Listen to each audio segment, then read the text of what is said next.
하나님의 은혜와 사랑과 평강이 오늘 하루도 충만하기를 주의 이름으로 축복합니다. 신명기는 모세의 3번의 설교로 나누어지고 있는데 그중 2번째 설교를 신명기 5장부터 26장까지로 보고 있습니다. 모세의 2번째 설교도 크게 2 부분으로 나눌 수가 있습니다.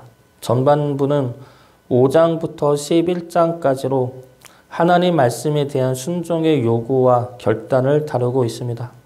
그리고 후반부가 오늘 본 12장부터 26장까지로 보고 있습니다.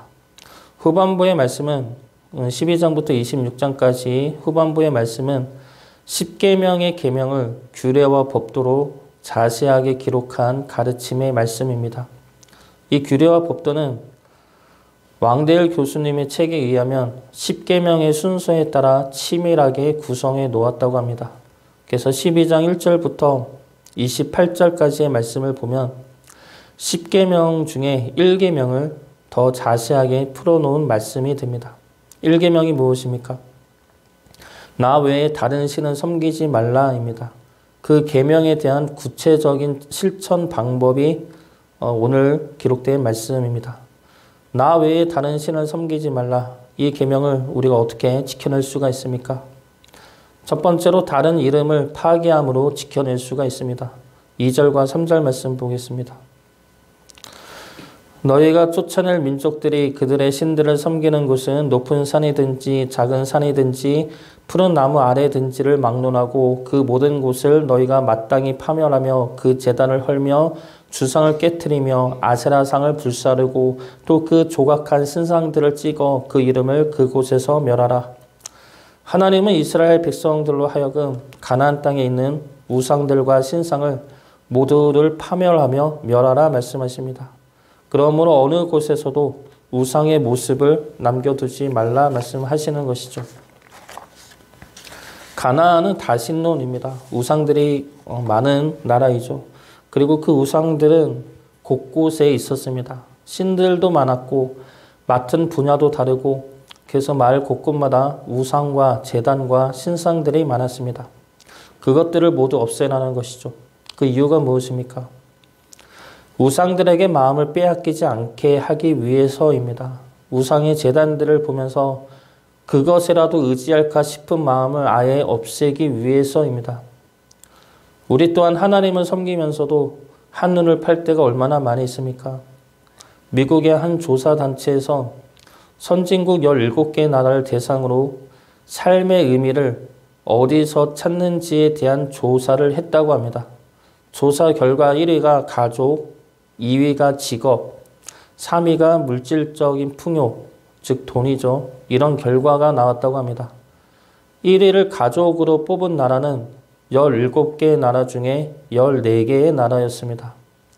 단 3개의 나라만이 삶의 의미를 가족이 아닌 다른 데서 찾는다고 나왔는데 그 나라는 스페인, 대만, 그리고 우리나라였습니다. 스페인은 1위로 건강, 그리고 대만은 사회로 1위를 뽑았다면 우리나라는 유일하게 돈을 뽑았습니다. 그것도 복수응답을 할 수 있는데 우리나라는 대부분이 삶의 의미를 돈으로 뽑았다고 합니다. 그래서 그런지 우리나라 사회를 보면은 모든 가치관과 목적이 돈에 있는 것 같습니다. 삶의 진정한 의미나 행복, 가치들 이런 것보다는 어떻게 하면 돈을 많이 벌 수 있을까를 생각하는 시대인 것 같습니다. 돈을 버는 것도 중요하지만 그것들에 우리 마음을 빼앗겨서는 안 될 것입니다. 돈뿐만이 아니라 우리가 넘어졌던 시험들이 있을 것입니다. 우리가 하나님이 아닌 다른 것들을 더 의지하며 우리 마음을 두었던 것들이 있을 수도 있습니다. 어떤 이들은 쾌락을 의지하고 어떤 이들은 재물을 의지하고 어떤 이들은 명예, 성공, 권력 등을 하나님보다 더 의지했을 수 있습니다. 그것들이 있다면 그것들을 우리 마음 안에서 제하여야 할 것입니다. 우리 마음에서 그것들을 파멸하고 뿌리 뽑아야 할 것입니다. 그것들이 하나님의 이름보다 더 위에 있어서는 안 됩니다. 우리 마음속에 있는 우상들의 이름을 제거하심으로 하나님만 높이는 주의 자녀 되시기를 주의 이름으로 축복합니다. 두 번째로 하나님의 이름만 예배에 드려야 할 것입니다. 그것이 첫 번째 계명, 나 외에 다른 신을 섬기지 말라는 계명을 지키기 위한 법도입니다. 11절 말씀 보겠습니다. 너희는 너희의 하나님 여호와께서 자기 이름을 두시라고 택하실 그곳으로 내가 명령하는 것을 모두 가지고 갈지니 곧 너희의 번제와 너희의 희생과 너희의 11조와 너희 손의 거제와 너희가 여호와께 서원하는 모든 아름다운 서원물을 가져가고 하나님은 우상들을 제하시고 하나님이 택하시는 한 곳에서 예배를 드릴 것을 말씀하십니다. 그 한 곳은 처음에는 실로였다가 나중에는 예루살렘이 되죠. 그런데 오늘 말씀에서는 그곳이 어디인지가 중요하지가 않습니다. 장소가 중요한 것이 아니라 하나님이 택하신 것이 중요합니다. 그곳에 하나님의 이름을 둔 것이 중요하죠. 출애굽하면서 이스라엘에게 주신 하나님의 이름은 여호와입니다. 여호와는 구원하고 인도하여 하나님의 땅을 주시는 약속과 함께 주신 이름입니다. 하나님께서 한 곳에 모여 하나님의 이름을 예배하라는 것은 하나님 앞에 나와 하나님의 이름 안에 담긴 약속을 믿고 감사하라는 것입니다. 이것이 참된 예배라는 것이죠. 그 예배 자리에 나를 드러내서는 안 될 것입니다. 하나님 앞에 내 욕심을 드러내고 내 요구를 내세우고 내 생각과 내 계획을 가지고 와서 하나님이 아닌 자신을 위해 예배를 드려서는 안 됩니다. 하나님이 내 삶에 들어와 내 삶에 복을 내려주시기를 바라는 것이 아니라 내가 하나님 앞에 나아가 하나님 앞에 내 자신을 내어드려야 한다는 것입니다. 하나님의 이름 안에 이미 우리를 향한 축복의 약속과 말씀이 들어 있습니다. 그것을 믿고 감사해야 하는 것이죠. 하나님 앞에서 내 욕심과 내 요구를 내세우며 나를 위해 이러한 축복을 내려달라고 간구하는 것은 이미 하나님의 이름과 사랑에 대한 불신앙입니다.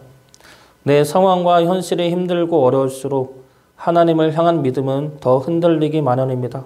염려가 되고 근심이 되면서 하나님의 일하심이 언제쯤 이뤄질지 불안하기도 하죠. 그러나 그때일수록 하나님 앞에 나아가 하나님의 이름을 높여야 할 것입니다. 하나님의 이름을 의지함으로 우리 믿음을 붙잡아야 한다는 것이죠. 하나님은 진실하시며 미쁘시며 거짓이 없으십니다. 자기 자녀를, 자기의 백성을 무책임하게 내버려 두실 분이 아닙니다. 그분의 이름과 그분의 미쁘심을 믿고 나아가 그분을 예배하시기 바랍니다. 그로 인해 우리의 삶이 주님 손에 붙들린 복된 삶이 되기를 주의 이름으로 축복합니다. 마지막 세 번째로 1계명을 지키기 위해서는 하나님 앞에서 서로 즐거워하는 것입니다. 12절 말씀 보겠습니다.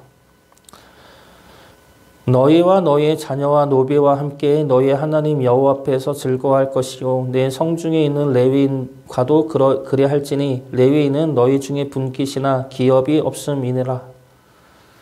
하나님 앞에 예배를 드린 후 즐거워하라는 말씀이죠. 그때 모두가 함께 즐거워하라는 것입니다. 왜 즐거워합니까? 제사의 목적은 하나님과 하나 되는 것입니다. 우리 죄를 제물에 실어 태워 없으므로 우리는 죄 없는 하나님의 백성이요 존귀한 하나님의 자녀가 되는 것입니다. 그래서 제사 후에 즐거워하라는 것은 하나님이 너희들의 죄를 용서하시고 너희들을 받아주셨다는 약속이고 말씀인 것입니다. 너희들의 모든 죄를 사하여 나의 백성으로 삼고 내가 너희의 하나님으로 영원히 서 있을 것이니 그로 인해 즐거워하고 기뻐하라는 것입니다. 그래서 즐거워하라는 하나님의 말씀은 내가 너희를 끝까지 용서하고 받아줄 것이다 라는 은혜의 말씀이죠. 하나님은 우리를 끝없이 용서하시고 언제든지 다시 받아주십니다. 반면에 사탄은 우리에게 끊임없이 우리 죄를 들추어내죠. 예전에도 사용했던 마틴 루터에 관한 예화 하나가 있습니다. 종교개혁을 준비할 당시에 사탄이 나타나 마틴 루터에게 두루마리를 보여주더라는 것이죠. 그 두루마리를 보니 그 속에는 자신이 지은 죄들이 빽빽하게 기록되어 있었습니다. 그리고 두루마리 뒷면을 보니 그곳에도 최근에 지은 자신들의 죄가, 자기의 죄가 기록되어 있었습니다. 마귀는 비웃는 얼굴로 루터를 보면서 이 죄가 다 사실이냐 묻기에 그렇다라고 대답을 하자 너같이 더러운 녀석이 무슨 종교 개혁을 하느냐 너나 개혁이나 해라 라고 비난을 했다고 합니다. 이에 마틴 루터가 낙담해서 아무 말도 없이 앉아 있는데 뒤에서 주님의 음성이 이렇게 들리더라는 것이죠. 너의 모든 죄를 내 피로 다 씻었다. 너를 정죄할 이는 아무도 없다. 이에 정신이 드는 루터가 사탄을 쫓아냈다는 이야기입니다. 사탄은 고발자입니다. 하나님 앞에 우리 죄를 고발하는 자이고 우리에게 와서는 우리 죄를 들추어내며 우리로 하여금 시험 들게 하고 낙심하게 하는 자입니다. 그러나 주님으로 인해 우리는 의로운 자가 되었습니다. 로마서 8장 1절과 2절 말씀입니다. 그러므로 이제 그리스도 예수 안에 있는 자에게는 결코 정죄함이 없나니 이는 그리스도 예수 안에 있는 생명의 성령의 법이 죄와 사망의 법에서 너를 해방하였습니다. 주님이 우리 죄를 다 씻어 주었습니다. 주님 안에 있는 우리는 죄인이지만 의로운 자이며 매일 죄 가운데 살면서도 주님의 보혈로 인해 존귀한 주의 자녀로 사는 이들입니다. 주님의 보혈로 인해 우리는 늘 언제나 주의 사랑하는 자녀임을 잊지 않고 주의 자녀로서 담대하게 살아가시기를 주의 이름으로 축복합니다.